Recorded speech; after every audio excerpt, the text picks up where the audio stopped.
Make it so, number one. As you can see, that is the name of the latest edition from the 12 series by Liability Brewing Company. Make it so hazy, and it's red, just like Captain Picard's uniform. So appropriate.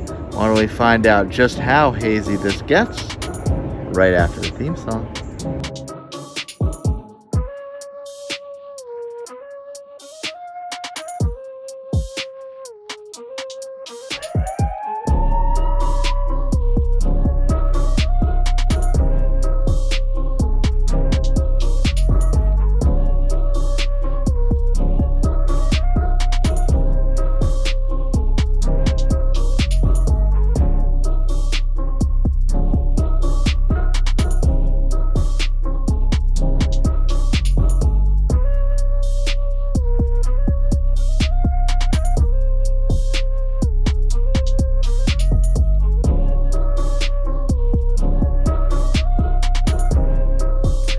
Welcome to the Midland Studio, as per usual, with your host, Nutmeg 2 Palmetto.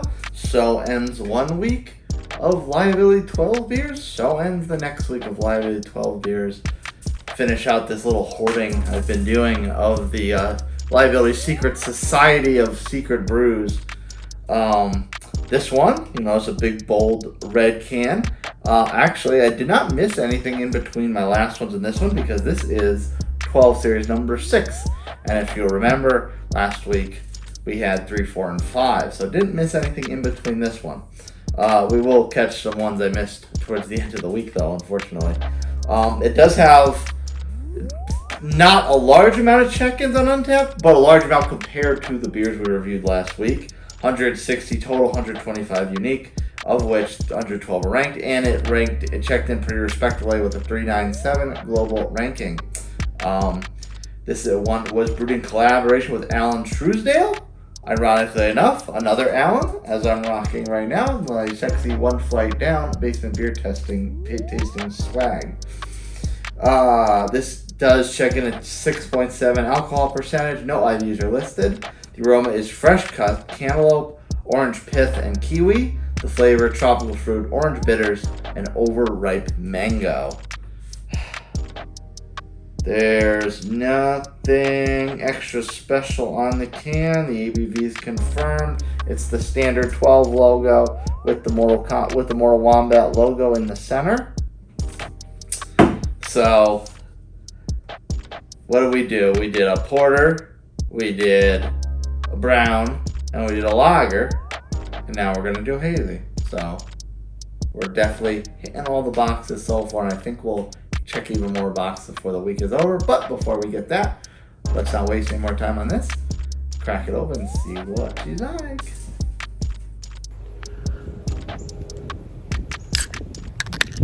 Whoa! Some shakluk popped out and flew back in my face.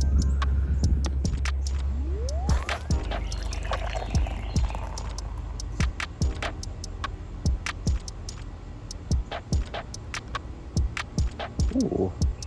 Is it clear type of hazy or cloudy type of hazy? Let's find out and head back inside. Yet again, and you know Jared knows what he's doing, because almost every single one of these, and I actually think every single one of them so far has had that lacing on the glass.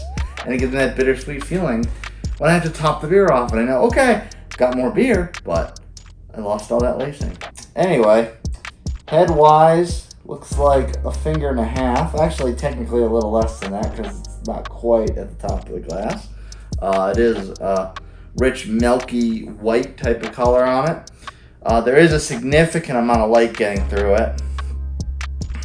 You should be able to see a shadow fairly effectively through there. I can see the other side of the Liability logo through the glass. So it is a fairly clear-ish hazy. It's not super 100% opaque.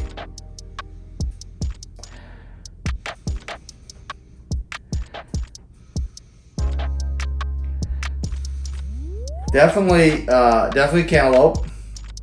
Not so much pith.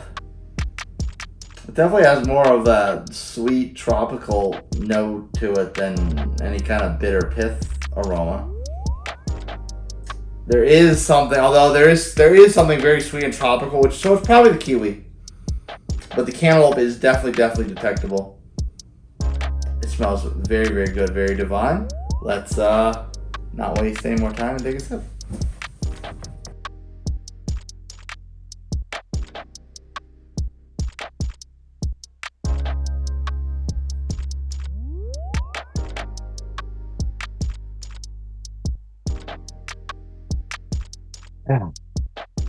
Yeah, it's nice and soft. Let's talk about it. So, the interesting thing about this one, and I'll take another sip. I mean, in reality, I'll take more than another sip. I'll take a few. There is definitely a bittering sensation to this.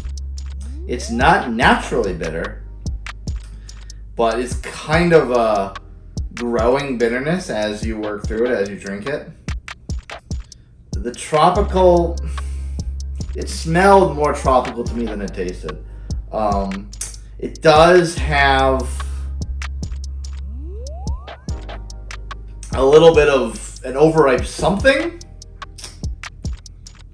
Got a little bit of sweetness in the middle of the palate. Mango is a sweeter fruit, so likely it's that. But there's definitely some kind of overripened fruit flavor to this, because it does have a little bit of that pungent citrusy flavor. And like I said, there is a bittering effect throughout the course of your palate. It's not really so bitter up front, but as it goes through, it gets to your aftertaste, that sort of thing, you definitely get more of a bite. Fortunately, it's very, very late in your palates. Yeah, so it's not like it. How do I phrase this? It's not like it's bitter throughout the whole thing, or it comes on very quickly and then you're left with a lot of it. It doesn't come on until way in the end, so it doesn't kind of ruin your palate or anything like that.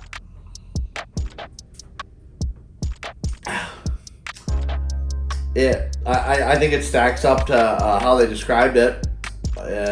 I think their flagship Mortal Wombat is probably still above this. I don't remember the last time I had Carl von Cloudwitz.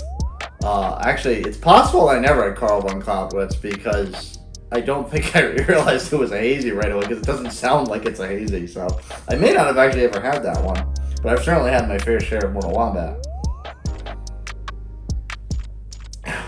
So yeah, I mean, that one, it goes down very easy.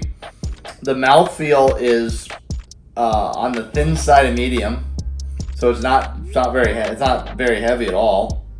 That gorgeous lacing came back. Pretty easy to crush, I'm not gonna lie. So I'm not complaining about that. I have no problem finishing that, and I'll put a stamp of approval on that one. If you want to put a stamp of approval on me and you like what I do, if you're watching on YouTube, hit the subscribe button and the notification bell. If you're watching on Rumble, smash the follow button. And if you're watching on YouTube and you want to see other New England style hazy IPAs, work on down in the comments. You'll see the first one below pinned with a link to a playlist of all the other styles like this one that I've done in the past. Until then, until you work through those, stay tuned to the next one. Cheers, folks. See you next time.